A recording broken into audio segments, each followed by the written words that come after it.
Preparando o domingo. Alô, você que acompanha agora conosco o programa Preparando o Domingo. Seja bem-vindo, seja bem-vinda.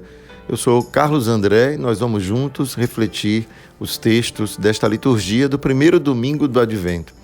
Advento que é sempre um tempo novo, sempre que ele ocorre, é sempre novo o Advento, porque ele implica uma preparação do coração para esta novidade absoluta. Quem poderia jamais imaginar que este Deus, Criador de todas as coisas, pudesse se fazer tão próximo da sua criatura, tão próximo a ponto de assumir a própria condição humana, para nos fazer compreender que Deus está presente também no humano, que é preciso respeitar este humano, porque nele encontramos uma centelha divina, a encarnação de Jesus, a encarnação de Deus, né, que Jesus representa para nós, significa para nós a presença de Deus no mundo, o Emmanuel, Deus conosco. É tudo isso que ele nos inspira, né, a reconhecer o valor profundo da nossa humanidade, porque nela habitou um dia o Criador de todas as coisas. Olha que razão profunda um cristão encontra para ser cada dia mais humano, mais capaz de olhar para o outro como um irmão, profundamente irmão. Claro que esta é uma razão a mais que todos nós temos, né, como crentes em Deus, como crentes em Jesus Cristo, mas qualquer ser humano, crente ou não, agnóstico, como a gente chama, né, aqueles que não creem em Deus, eles também têm muitas razões para confiar e compreender que compartilhamos de uma humanidade que precisa ser respeitada. A dignidade humana não depende da fé, mas a fé amplifica muito mais ainda para um cristão o conceito de dignidade humana, porque ela foi, portanto, batizada, ela foi incorporada na dimensão divina, sagrada. É essa dimensão sagrada do humano que faz, portanto, o mistério que vamos celebrar no Natal, a encarnação de Deus em Jesus Cristo, a festa das mais importantes da nossa fé. Então, entrando neste tempo novo do Advento, vamos refletir os textos que a liturgia nos propõe, preparando-nos, portanto, com a invocação ao Espírito Santo. Venha Espírito do Pai e do Filho, venha Espírito de amor, venha Espírito de infância, de paz, de confiança e de alegria. Vem alegria secreta que brilhas através das lágrimas do mundo. Vem Espírito Santo, vida mais forte que nossas mortes. Vem Pai dos pobres e advogado dos oprimidos. Vem luz da eterna verdade e de amor derramado em nossos corações. Permanece em nós, Santo Espírito de Deus. Não nos abandones, nem no duro combate da vida, nem no momento em que tocarmos o final da caminhada. Vem, Santo Espírito de Deus. Amém. A primeira leitura é do livro da profecia de Isaías. Senhor, Tu és nosso Pai, nosso Redentor. Eterno é o Teu nome. Como nos deixastes andar longe de Teus caminhos e endureceste nossos corações para não termos o Teu temor? Por amor de Teus servos, das tribos de Tua herança, volta atrás. Ah, se rompesses os céus e descesses, as montanhas se desmanchariam diante de Ti. De fato, desceste, e as montanhas se derreteram diante de Ti. Nunca se ouviu dizer, nem chegou aos ouvidos de ninguém, jamais olhos viram que um Deus, exceto Tu, tenha feito tanto pelos que nele esperam. Vens ao encontro de quem pratica a justiça com alegria, de quem se lembra de Ti em Teus caminhos. Tu te irritaste, porque nós pecamos. É nos caminhos de outrora que seremos salvos. Todos nós nos tornamos imundície, e todas as nossas boas obras são como um pano sujo. Murchamos todos como folhas, e nossas maldades empurram-nos como o vento. Não há quem invoque Teu nome, quem se levante para encontrar-se contigo. Escondeste de nós Tua face e nos entregaste à mercê da nossa maldade. Assim mesmo, Senhor, Tu és nosso Pai. Nós somos barro, Tu nosso oleiro, e nós todos obra de Tuas mãos. Gente, a poesia de Isaías é algo tão profundo que esse texto é um texto para ser lido com calma, degustando cada frase, percebendo como o poeta, que aqui se faz profeta, anuncia e ao mesmo tempo denuncia aquilo que nos provoca, portanto, por dentro, a um encontro com Deus. Nos provoca porque o anúncio que ele faz é um anúncio de alegria. Tu és nosso Pai, Pai Redentor. Mas ao mesmo tempo ele se lamenta porque, como este Pai Redentor permitiu que a gente se afastasse dele? Se ele por acaso mostrasse o seu rosto, até as montanhas se derreteriam.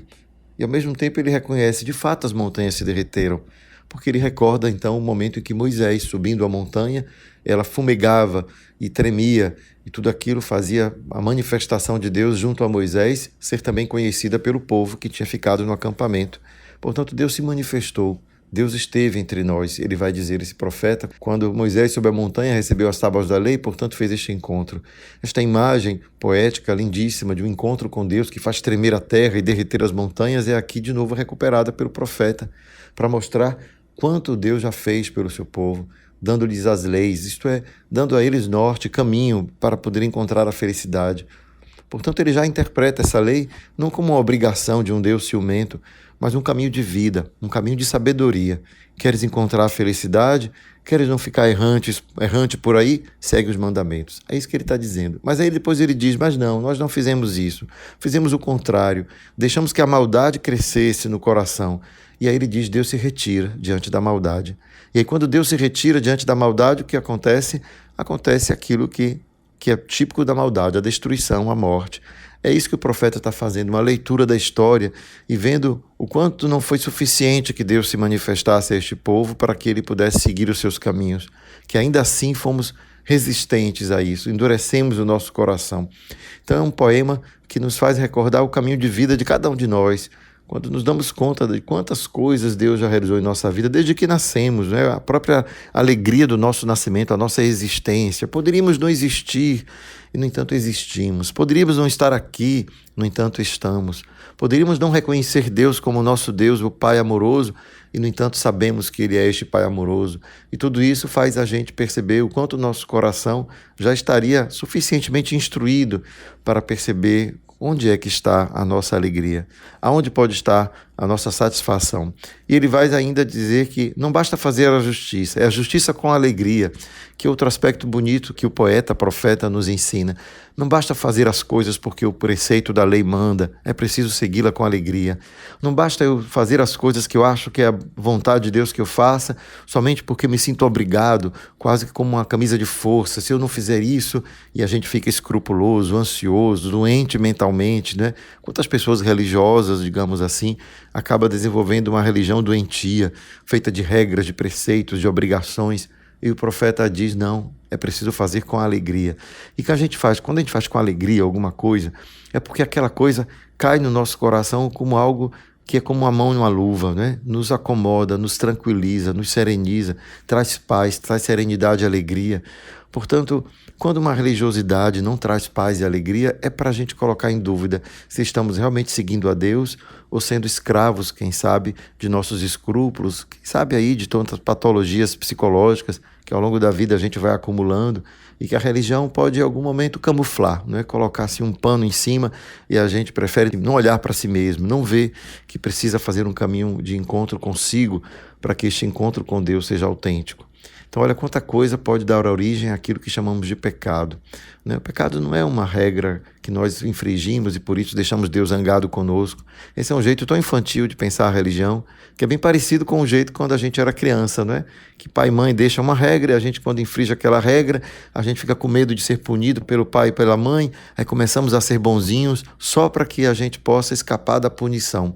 Veja como uma religião como essa, além de ser infantil, nos escraviza. E aí a gente vê aqui o poeta dizer, não, a justiça é feita com alegria, não é feita com o temor de ser punido. Portanto, a religião verdadeira é aquela que brota de um jeito fácil de ser. Quando que a gente diz assim, é bom ser bom, é tão bom ser bom que eu faço isso sem perceber. Então veja que o progresso nosso na religião não está no progresso do cumprimento fiel, detalhado de tudo aquilo que a gente aprendeu ser vontade de Deus, mas quando essa vontade se torna natural, se torna virtude, que é outra característica importante, não é? A virtude é aquilo que a gente faz naturalmente. Cada vez que a gente faz o esforço para ser bom, é porque ainda não somos bons o bastante. Quando fazemos o esforço para ser justos, é porque ainda não abraçamos a justiça como devemos. Então é preciso deixar que isso se torne amor, alegria no coração, naturalmente exercido, para que ela traga o gozo de ser bom, o gozo de abraçar a vontade de Deus, que nos faz perceber ali está a verdadeira alegria, porque eu já não faço isso com esforço, faço isso como algo natural da minha vida. Então veja como esse poeta nos ensina tantas coisas com a sua poesia. E é lógico, né? O texto continua, a liturgia, quando no Salmo vai dizer: iluminai a vossa face sobre nós, convertei-nos para que sejamos salvos. É claro que aí entra de novo uma linguagem que é a linguagem religiosa, né? Da salvação, da conversão, mas não nos enganemos. A linguagem da salvação e da conversão, ela não é uma linguagem que deveria nos oprimir, mas é apenas uma linguagem. Precisamos transpô-la para o nosso dia a dia. O que significa converter? O que significa ser salvo, né? O que significa verdadeiramente isso no dia a dia, no cotidiano? Como eu me comporto diante de mim mesmo e diante do outro, na alegria de reconhecer a Deus como meu Pai Redentor. Olha que bonito, foi a primeira frase que ouvimos na primeira leitura. Então assim a gente encontra na liturgia de hoje esse convite, que é um convite amoroso, um convite paterno, né, de conversão, porque nos preparamos, né, para a acolhida de Jesus no Natal, mas é uma conversão que brota disso, de um coração que descobre a alegria de ser bom. E assim a gente termina nossas leituras do dia, essa primeira parte da liturgia, né, com a leitura da primeira carta de São Paulo aos Coríntios, que ele vai dizer assim: irmãos, para vós graça e paz da parte de Deus, nosso Pai, e do Senhor Jesus Cristo. Dou graças a Deus sempre a vosso respeito, por causa da graça que Deus vos concedeu em Cristo Jesus. Nele fostes enriquecidos em tudo, em toda palavra e em todo conhecimento, à medida que o testemunho sobre Cristo se confirmou entre nós. Assim não tendes falta de nenhum dom, vós que aguardais a revelação do Senhor Jesus, nosso Senhor Jesus Cristo. E Ele também que vos dará perseverança em vosso procedimento irrepreensível, até o fim, até o dia de nosso Senhor Jesus Cristo. Deus é fiel, por ele fostes chamados à comunhão com seu Filho, Jesus Cristo, Senhor nosso. Olha quantas vezes São Paulo aqui nesse pequeno trecho recorda Jesus Cristo, o Senhor nosso, né? Fala do dia do nosso Senhor Jesus Cristo, mostrando o quanto é esse, né, o encontro que fazemos com Deus, quando reconhecemos em Jesus Cristo aquele Senhor que um dia nos criou, que nos salvou. Portanto, esta salvação, esta redenção que nós reconhecemos em Jesus nos conecta com essa origem da nossa fé no Deus Criador, o Senhor. Aí lembramos que a palavra Senhor é a palavra que se diz em hebraico Adonai, meu Senhor, que mostra que essa era a maneira como o povo do Antigo Testamento se dirigia a Deus, o Criador de todas as coisas. E aqui os cristãos usam a mesma forma de tratar a Deus para Jesus Cristo. Ele não é somente Jesus, o filho de Maria, de José, de Nazaré, mas ele é o Cristo, o ungido, o Senhor. Então, vemos o quanto aquilo que nós dissemos na primeira leitura, né, vemos o convite a abraçar a Deus e os seus mandamentos com alegria, ser agora direcionado para aquele que nos manifestou a presença dele no mundo, né? A presença de Deus no mundo, o Senhor Jesus Cristo. Um convite, portanto, que São Paulo nos faz nesse momento a perceber que recebemos tudo de Deus, até mesmo a sua manifestação como filho, como Deus amado, aquele que um dia tudo criou, se fez filho, se fez homem como nós.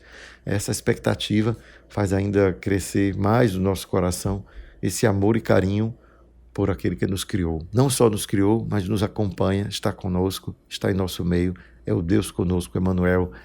Portanto, nos preparemos para viver com alegria imensa, esta festa, que é já uma festa de luz, né? Porque falamos do Evangelho da luz, falamos da luz como uma promessa de Deus, a luz que vai iluminar todo mundo, e assim a gente descobre em Jesus Cristo esta centelha divina, que por causa da encarnação também nós recebemos, também nós somos, né? Somos centelhas divinas, porque somos filhos amados.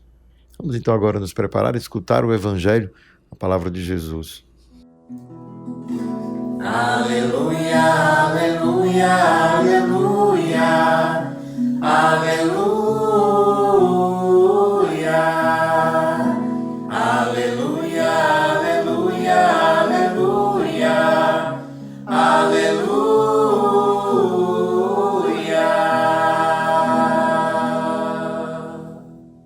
Proclamação do Evangelho de Jesus Cristo segundo Marcos. Naquele tempo, disse Jesus aos seus discípulos: cuidado, ficai atentos, porque não sabeis quando chegará o momento. É como um homem que, ao partir para o estrangeiro, Deixou sua casa sob a responsabilidade de seus empregados, distribuindo a cada um sua tarefa, e mandou o porteiro ficar vigiando. Vigiai, portanto, porque não sabeis quando o dono da casa vem, à tarde, à meia-noite, de madrugada ou ao amanhecer, para que não suceda que, vindo de repente, ele vos encontre dormindo. O que vos digo, digo a todos: vigiai. O Evangelho de hoje nos recorda uma situação vivida nas primeiras comunidades cristãs. Antes do Evangelho ser escrito, a comunidade tinha a expectativa de que Jesus estaria para voltar logo, que logo depois da sua ressurreição não demoraria a sua volta, que os discípulos estariam inclusive ainda vivos quando Jesus estivesse voltando para recapitular tudo, para manifestar, portanto, a todo mundo, do Oriente ao Ocidente, a sua glória, e assim ninguém mais teria que esperar, porque afinal Jesus estava voltando. Essa expectativa de uma volta rápida, iminente de Jesus foi aos poucos diminuindo na medida que os discípulos morriam e nada daquilo acontecia. A comunidade teve que reinterpretar as palavras de Jesus e perceber que o tempo não ia ser tão breve. Daí a necessidade de permanecer vigilante. Não sabemos a hora quando ele deve voltar, mas sabemos que ele voltará um dia, porque a sua palavra é verdadeira. Essa confiança na palavra de Jesus manifesta, portanto, o desejo dos discípulos de permanecerem prontos, aptos a entrarem no seu reino quando ele se manifestasse a toda a humanidade de uma só vez. Essa expectativa reflete a nossa compreensão de que Deus não é indiferente à maldade, à injustiça, que embora essa maldade, essa injustiça não seja possível de ser corrigida no tempo em que vivemos, porque o coração humano não é capaz de realizar isso, ela então é delegada a um momento futuro, onde Deus mesmo será o nosso juiz e separará, portanto, aqueles que praticaram o mal dos que praticaram o bem, como vimos na leitura do domingo passado. Mas aqui o texto nos recorda uma esperança que nos leva a agir de maneira constante. E aí a gente vê Jesus usar uma alegoria. Então ele diz que a volta vai ser como, né? Um homem que volta um dia e encontra os seus empregados preparados. Mas os empregados não sabem que hora. E a gente vai dizer alegoria de quê? Podemos dizer que é da nossa própria vida. As horas a qual o texto se refere pode ser o tempo da nossa vida. Deus virá quando? Quando formos crianças, jovens, quando estivermos adultos, velhos. Qual é o momento da vida em que a gente deveria se preparar mais? Em todos os momentos da vida, porque não podemos saber quando o encontro com Deus vai se dar. Se seremos colhidos desta vida para o encontro com Deus ainda jovens, ainda já maduros, já na idade avançada, em todo momento somos convidados a agir de maneira coerente com a fé que confiamos, né, que acreditamos.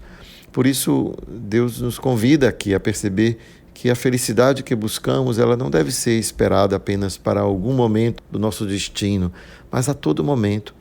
A todo momento é momento de ser feliz, no sentido de encontrar esta felicidade naquele que é o doador de vida, aquele que é o único que nos garante, de fato, uma felicidade que seja perene, não é?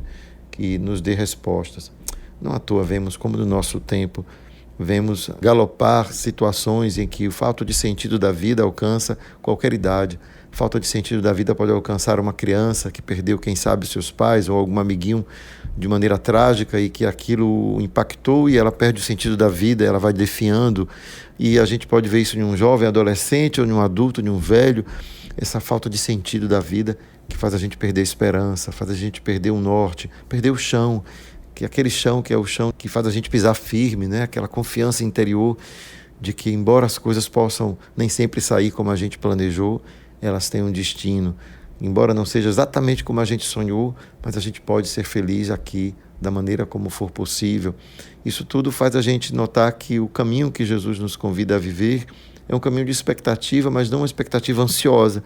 É aquela expectativa que nos faz: estou pronto, não importa a hora que o Senhor chegar, porque eu estou inteiro hoje. Se Ele chama hoje, me encontra hoje inteiro. Se Ele me chama amanhã, me encontrará também inteiro. Inteiro significa perene, presente a mim mesmo, com as minhas convicções, com as minhas esperanças, sempre em reforma, sempre inaugurando um jeito novo de ver as coisas, porque a gente cresce, o mundo muda, nós mudamos, e é preciso que a maneira de ser feliz também se adeque, também se adapte às novas condições. Por isso não podemos jamais nos enrijecer em nenhuma forma de pensamento. O pensamento deve nos levar sempre a progredir humanamente, progredir nas nossas relações, para que a felicidade que buscamos não vire peça de museu. Um dia fui feliz. Não, sou feliz hoje porque aprendi a reformar a minha vida, a estar sempre em construção. Essa é a atitude que mais nos ajuda a compreender os caminhos de Deus, porque eles podem nos surpreender e devemos estar prontos para as surpresas que no caminho Deus poderá nos fazer. E assim a gente vai descobrindo que Deus sim está presente, o Emmanuel, Deus conosco. E essa alegria do Natal vai perdurar e vai permanecer junto conosco por todo o ano, por toda a vida. Que esse tempo do Advento seja para nós isso, né? Um momento de perceber a presença que Deus já tem dentro de nós, né? Deus já está presente e o Advento quer nos recordar isso. Vamos então dedicar um tempo de oração, colocar-se diante de Deus para colocar o nosso coração em sintonia com aquilo que é o grande amor de Deus por nós. Obrigado, Senhor, por tudo aquilo que através da Tua palavra santa se manifesta em nós. O Teu amor presente junto a nós desde sempre. E que o Emmanuel, Deus conosco, Jesus, torna material, palpável. Podemos dizer, este amor se encarnou, se tornou homem, participou da minha humanidade, da nossa humanidade, e perceba então que dentro de mim há uma centelha divina, uma faísca de sagrado que me faz olhar para o outro e venerá-lo também como uma imagem de Deus para mim. Cada um de nós revela para o outro um aspecto desta imagem de Deus, deste Deus que nos ama, que nos quer felizes. Por isso, Senhor, ajuda-nos a vivermos como irmãos. Ajuda-nos a encontrar sempre este caminho da felicidade no encontro, na cultura do encontro, na relação com o outro, na alegria do olhar trocado, do sorriso, da mão e do pão repartido. Que o Senhor nos abençoe hoje e sempre, Pai, Filho e Espírito Santo. Fica a dica! O mundo traz muitas dificuldades e nem sempre a gente está disposto a aceitá-las como parte do caminho. Que este tempo do Advento me faça crescer nessa esperança. As dificuldades do caminho podem ser tantas, mas que nunca me falte a esperança. Exercite a esperança desse tempo, nessa passagem que nós estamos fazendo para o Advento. Fica a dica. Descubra sinais de esperança na tua vida, no mundo, naquilo que é para você manifestação do amor de Deus em sua vida. Fica a dica.